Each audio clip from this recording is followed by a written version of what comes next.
সে কি ম্যাডাম, আপনার স্বামী তো 5 বছর আগে মারা গেছেন। তাহলে 4 বছরের আর একটি 2 বছরের বাচ্চা এলো কোথা থেকে? তা আমি তো বেঁচে আছি নাকি?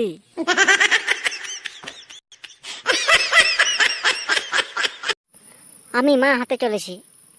হ্যাঁ রামিজাদি, কোথায় গেলছিলি বংশের মুখ কালো করার জন্য? কার পাপ পেটে করে এনে এসেছিস? লেখাপড়ার বয়সে কার সাথে আয়েস করে তোর বাপের মুখ উজ্জ্বল করছিস? কার সাথে মাস্তি করে এই পাপ ঘরে নিয়ে এসেছিস? বল তাড়াতাড়ি, না হলে সিমেন্টের সাথে দেয়ালে একেবারে প্যাকেট করে রেখে দেবো। স্কুলে একটা নাটকে মায়ের অভিনয় করতে চলেছি আমি।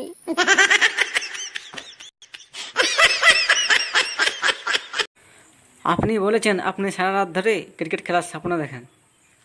আজ্ঞে হ্যাঁ। কতদিন ধরে এটা চলছে? প্রায় 1 বছর।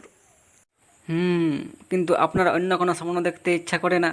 যেমন ধরুন খাবার দাবার বা বেড়াতে যাওয়া। ওইসব করতে গিয়ে আমি আমার ব্যাটিংটা মিস করি আর কি।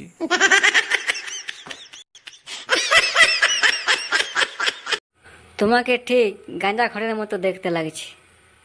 এখনো মতো বলো কি গিন্নি? গত 30 বছর ধরে গাঁজা খাচ্ছি, তবুও মতো। তবে কবে পুরোপুরি মনে হবে?